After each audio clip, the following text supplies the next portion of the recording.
Hey, hi everyone. This is Ranmay here on your show E-Coffee with Experts. Today we have a very special guest, Ms. Lysa Miller, who is the founder and CEO at Ladybugz Interactive, an award-winning web design and digital growth agency based out of Boston.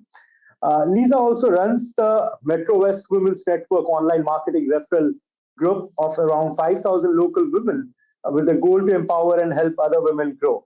So welcome Lysa to our show tonight, E-Coffee with Experts. I'll be your host for the show tonight. Hi, thanks for having me. Excited to be here. Great. Lysa, before we move forward, I would like to have you introduce yourself to our audience, and from there on we'll take off with the show tonight. Okay. So I'm Lysa Miller. I've been a web designer for most of my career, working in agencies and freelance. And in 2021, I decided to start my agency again, taking all the experiences that I've kind of learned over my career and in my past agencies, and grow a sort of agency for the future that really embraces what the team members are looking for, what the experts are looking for, and really matching that with the needs of the clients, and having a really collaborative process and experience. So that's what we're doing now. Great. Thank you, Lysa. So Lysa, we'll start off with your insights about digital marketing and the industry as a whole. Before we do that, a quick one. How would your university professors describe you when you were a student? How did I what? How did university professors describe you as a student? So I just think I was always creative, and I just always gravitated to that creative side of things. And my education is not really in like web development. So my education is actually in design and communications. And I just think that, it was a great experience having that kind of, work. But in school, they had always encouraged us to do freelance work and to do volunteer work. So that became kind of like normal to me to do gig work. And that's a long time ago. And I really enjoyed it. And I also realized that you can almost make more money doing it that way rather than working. So I spent a lot of my college days freelancing. And so I think I just got the taste and the bug for it super early. Great. So you have built a couple of agencies, organizations yourself, So if I were to ask you, to narrow down top 3 skill sets that are needed to be a successful entrepreneur. Yeah, so I definitely think the number one skill you need is people skills.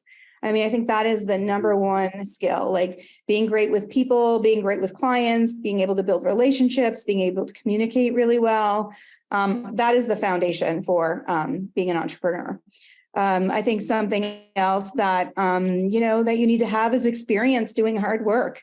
So I think secondly is just, that hard work, working hard and grit. I think grit is really important. And then I think the third thing is just being, having skills. Doesn't really matter what they are, but something that's marketable and, something that's really going to help you sell whatever it is you're going to sell as an entrepreneur. So if you're just a really good speaker and you want to have a speaking business, or if you're really good at art and you want to have an art business, there's just so many different things. But you definitely have to have a passion for something and around something, I think, but maybe you don't. There's lots of people that buy franchises and do stuff like that. But I just think you have to have a passion for something. That's quite important, to be passionate about what you're doing in life. And, then success becomes a byproduct, is what I believe, right? In terms of scaling, setups. So scaling an agency is not easy. We all know that. We are also at the same side of the table that you are. So what helped you scale your agency to over 7 figures in less than 2 years? What is the mantra? What is the trick for that? Yeah. So I think that I didn't have a plan going into it. So the growth of the agency was just it just kind of happened. It wasn't anything I planned. It wasn't anything I had planned, but I did have a lot of ideas in my mind that if I was going to grow it, how it would look like. And I just have to say, it was kind of like bringing my friends in. It was like, okay, my first project, my other friend owned a web development company. And I was like, hey, do you want to do this project with me? And then when I was working with him, I grabbed another designer from another agency who wasn't busy. And he's like, I'll do some projects for you. And then from that, I just kind of realized, wow, there's all these people out there that are high level. I don't have to train, and they can come in and get the job done. And I'm also helping them make the money that they want to make. Because let's face it, being a freelancer is not always, you're not always going to make full-time money that you think you're going to make. It's, especially if you're not a marketer, like if you're just a designer or you're just a tech person, that's very hard. So basically I discovered that like, okay, all these people I know have businesses and they can use more work and they're awesome. And so I think that made the scaling really a lot easier. It's like I brought in these people, they knew what they were doing. We worked really well together, and it just kind of grew from there. And just like one funny story about it is there was this girl that I had met maybe 5 or 4 years ago, and I was doing a presentation about, I don't know, it was like SEO or something. I don't even remember, but she was kind of like my fan. Like she thought I was like a big deal, and she was coming to see me, and she had her own little agency. Well, now she's one of my creative directors. And so she still has her great agency, and she works for me the other half of the time working with larger clients. And the most beautiful thing from all of it is just that the team members and the experts just really have grown. They've gotten to do things that they haven't really gotten to do at other agencies or in their own agency. And I think that that's really valuable when you are, you've been a designer your whole life and that's what you do, but, you don't really get exposure to other things. So I feel like everybody here's definitely gotten a lot of exposure, like even around entrepreneurship, like as we grow the agency, just them being a part of that and all that. So that's exciting. And we haven't had anybody like leave us. It's like, we don't want to work here anymore. So that's awesome too. Fantastic. That is fantastic. Yeah. Great. They're more like, we want to work more. And we're like, what about your other clients? They need you too. And they're like, we like working for you better. So, that's actually a great story. People wanting to be with you in the longer run. That speaks volumes about the way probably, speaks volumes about your people management skills, to be honest. Great. And, talking about the customer side of things, customer experience is very critical. We all know that, right? Even after knowing that, a lot of companies struggle to delight their customers, even though it is a known thing. So, what do you think are the core components of, creating fantastic customer experiences as per you? Yeah, so I think for us, one of the things that gives the customer the most experience, like fantastic experience, is like we call it bringing them into the kitchen. So they come in, they get to be a part of our process and learn like how we do things. We get to learn how they do things, and I think that's something different that they've not experienced before. Like it's always been a mystery when you work with an agency. It's like, okay, the project manager's coming in and they're going to do this and that, and there has never been a ton of like transparency between agencies and clients. It's like, you kind of go through these processes, you give the agency an order and they do it.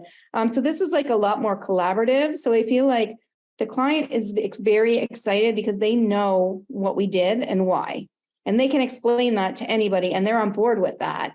And like, so at the end, they just feel really satisfied. They feel like they did it, in a way. And I think that there's a lot of,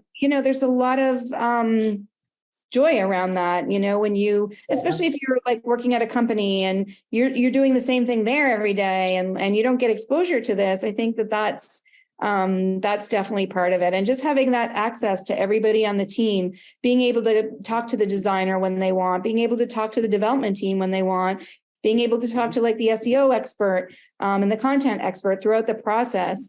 That is, I think, how, we've created that experience for our clients. And I can't say we've had every client experience is not, 125%, but, 95% are. And that's, I think, pretty cool. and it's That's a good number. not really about us, it's about the experience. It's about having fun on the project. It's about discovering new things and being excited about the project. A lot of times you're working on a web project and it's just like so boring. I've worked on them myself, like as from the client side, where I've had, it's not that exciting, and the team they're doing a job, but they're not getting pumped up about your business. And so I think that's a little bit different here, is like everybody gets excited about like everything we do here. Right. It seems small, it feels small, like. Right. Like they say, the journey is more important than the destination, right? So, making them a part of the process makes them feel as if, they've also achieved something, right? Versus just delivering it on their plate. Great, great. Talking about B2B businesses, Lysa, they obviously are aware of their target audience, but how do B2B businesses ensure they create content that resonates well with their target audience? What is your take on that? Sorry, you cut out there for a second, so I couldn't hear you. Oh, okay. So I'm asking, how do B2B businesses they ensure that they create content that resonates well with their target audience? Yeah, so I think that a lot of times in the beginning, you don't know, and you're discovering that throughout the process and figuring all that out as you go. But like one thing we always say on projects is like the most important person on this project like isn't in the room, and especially for a new company, because they don't really know like who their people are going to be. So I think the way to tackle that is through like an iterative process. So definitely tackling it and making sure that you're speaking to the right audiences, and then like measuring it, monitoring it, getting feedback on it, and, reiterating like what you've done a few times, like throughout, the year or however long your project is. So, we have lots of clients that come in and, we'll put Google Tag Manager on like a bunch of stuff on the site, and they'll be like, well, people aren't going to this and they're not clicking on this. And like, why? And so you can't really get some of that data until you're up and running. And so so I guess gathering some of that from the data. The other thing that you can really gather if you're speaking to your clients the right way is by the type of leads that you're actually getting. So, are you getting the right people coming in? Like for us, we always get great leads. And, I think it's because a lot of like what we do is around the clients we do it for. So it resonates with them, but, it doesn't resonate with like an enterprise manufacturing business or a mom and pop shop or, so if you're really speaking to your audience the right way, you're definitely going to get leads for, for those lookalike clients. Right. Great. You do follow agile process, right? So how do you think an agile process could help business owners get more of work done? And, how can B2B business owners use an agile process to improve the marketing efforts in particular? Mm-hmm. I think that, we were always told to plan, to have a plan, have a marketing plan. And I'm going to say like unplan, like unplan and take it, break your marketing up into smaller goals and smaller chunks and, follow the data from there rather than saying like Q1, we're going to do this, Q2, we're going to do this, Q3, we're going to do this. Follow the data that you're seeing as you go through this, iterative process. So in Q1, if you're working on your messaging and different stuff like that, then look at the data from that and then plan around that. Obviously you want to have long-term goals in terms of like what you want to achieve, but like how you get there can't be set in stone. And I think once you start to follow the data and follow what you're doing and seeing that journey, that's really where you're going to see the growth is like being able to be flexible and change course. Like when I started this journey, I didn't know exactly what I was going to do. And I didn't know, I had an idea of what I wanted to do, but I didn't know, first of all, it was a viable idea. I knew I really wanted to use Agile. I knew I really wanted to have a more collaborative, messy, be in the kitchen process, which most agencies hate. So I was like, how am I going to do that? So, you try it once, you see how it works. You iterate it from there, you improve it. And I think that's how you have to do things. And, you can't get it stuck in your mind like this is how we do things. And we're not going to change because that is, a recipe for not succeeding because the world is changing every single day. I mean, with GPT chat now, it's like, what is that all about? Like, and you got to figure out a way to move the way the world is moving, or you're going to get stuck. And so for us as a web design agency, we felt like the clients needed more handholding, more of a discovery process. They wanted inside of our brains. Like they didn't need us to do a task. They wanted to know our professional opinion and mesh that with their knowledge of their industry. So, and I don't think I knew that part of it when I was starting out, but I was like, wow, these guys love to have access with the creative director. Like these guys love to talk to the writer throughout the whole process. They want to know what the writer thinks at the beginning of the design. And and that does happen where the writer might be on the project in the beginning, kind of helping the designer, like, I'm thinking this. And so I don't know, it's just being iterative and not being afraid of change is definitely a way to grow faster. I mean, we all know Agile, there's different schools of thoughts on it, but before you get too far down the road and have to change, it's better to just change a little bit at a time, so I think everybody should have that. It might not work in every single business, but at least have that in the back of your mind. Like, don't go making some big decision and some big change based on like one thing. Let the factors add up and let the decisions be smaller along the way. Very nicely put. Very nicely put. So, great. Talking about moving the blocks. So we are in 2023, and although we are still the second month now, so it's been quite some time for the new year. But still early in the year.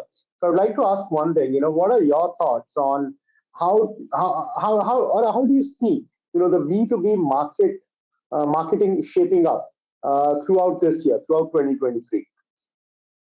Yeah, I mean, we've seen all different things, right? In the world right now, we've seen, a lot of SaaS companies laying people off. We've seen a lot of biotech companies laying people off. We're starting to see the construction industry slow down. Like these are things that we're seeing in Boston anyways, but there's other industries that are thriving. So, it just really depends where you are. So I think in our business, it's really important to stay in touch with clients and where they are and what they're feeling in the industry, and giving them more value. What kind of value are you giving over another B2B agency or another B2B company or whatever it might be? And the other thing is like using and leveraging like your relationships more in the B2B field so that you can help your clients a little bit more than adding that extra value. Like just today, I was on a call with a client who does financing for companies across the US. And I was telling them that I was working for another manufacturing company that does early growth. That's who they're targeting, like these earlier growth companies. They already have a larger market, but they're going for these younger companies. And they were like, oh, wow, they would be a great connection for us because, do they have their own programs to lend and stuff like that? And so just having those connections and understanding all your clients enough that you're like, oh, wow, like I can help them with an introduction. Or like I have another like client that's a CRO, CDMO, and, some of my biotechs are buying those kind of services. So it's like trying to, help each other in a more relationship-based way versus just, digital is great. Don't get me wrong, I own a digital agency, but there is so much more to that. There's trust, just having that trust with people. And, when you're in a B2B industry, like being kind of niche in what you do, because then you can help people more because more people, what everybody's doing. So if you're an agency and you're trying to target every single type of business and you're just, doing that, you don't have as much to offer your clients. So when we get in with like an early growth, biotech, we have lots of resources for them. We have partners, we have people they can talk to. We have people who specialize in PR for biotech. And so you just come in, we don't have to do all the work, but we're here to help them grow. We know what they need. And our partners do the same. So if we have a biotech client that is doing a lot of PR and, their website's not cutting it, we'll have a PR agency be like, hey, Ladybugz is our partner and we should bring them in. So that is super, super important, I think. Great, great. Talking about audiences today, Lysa, what is that one big takeaway you want our listeners to get from this particular episode? I'm sorry. What is the one type of business I want to reach? Before we kind of wrap it up, yeah. So I would like to understand from you, what is that one big takeaway you want our listeners to get from this particular episode? Just to, everybody's different and everybody has a unique gift to the world, whatever that might be. And that unique gift can be a business, right? So I just think everybody who has that unique, special thing, that's what you bring to the table. So if you're a B2B company and you have, you guys are really good at certain things, just being able to share that with people in terms of like thought leadership and helping other people grow and, building, like when you're a leader, it's your job to lead and help and mentor. And so I think that that's something that everybody kind of needs to do in this day and age, especially I think things are, we've been through a pandemic, like we got to help each other, man. And it's like, there's enough business out there for everybody. So just taking some of that and bringing that to your business, your expertise, your gift, like you're so much more than just a business, you are a gifted person and everybody in your company is a gifted person and we all have gifts we can bring to our clients, whatever those are. So definitely that's important, I think. Great. It was nice to hear from you, Lysa, in terms of your thoughts, the insights. I'm sure the audience would benefit a lot out of all that you have shared with us. And I'm sure with that kind of thought process, you're going to get a lot of job applications post this podcast as well. And a lot of people must be, dying to work with you. Great. There's lots of great people to work for, though, in this industry. So there's lots of people like me out there doing the same thing. So it's awesome. I'm sure that is where the world is a good space. Right. Great. So, Lysa, before we finally let you go, we would like to play a quick rapid fire with you. Okay. Are you game for it? Rapid fire, not my strength, but I'll try. Give it a shot. You never mind. Okay. So, favorite sport? Favorite what? Favorite sport. What is your favorite sport? Oh, favorite sport. Golf. Oh, nice. What did you do with your first salary? My first what? Your first salary, first paycheck. At this agency?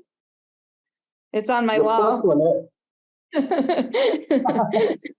I'm talking about the first one in life. I don't know. I've been working my whole life, so it's kind of hard. I probably bought candy at the candy store. But that one is nice that you showed to me. Yeah, that's my first. My first. That was nice. That's a nice way to kind of memorize it. Great. And when is going to be your next vacation? What's on your mind? Oh dear. Next vacation. So not really a vacation, but going on a 4-day tour on 4 cities to follow Father John Misty.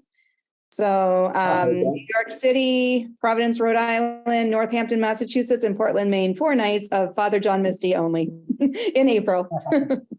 Okay. Where do we find you on a Friday evening? At home with my kids. That's a good one. Great. I'll stop bothering you anymore on that one, Lysa. But thank you so much for being a sport in terms of answering the rapid fire, right? And thank you so much for taking out time for this podcast. It has been a real pleasure having you on our show, and we'll try and get hold of you for another episode, probably a detailed one, sometime down the line. Yeah, no, so that's a great conversation with you. And I'm going to get you back on that rapid fire. So I'm going to find you a podcast to be on, and I'm going to tell them to rapid fire you. Sure. Great. So thank you, Lysa. It was a Okay. pleasure having you. Take care.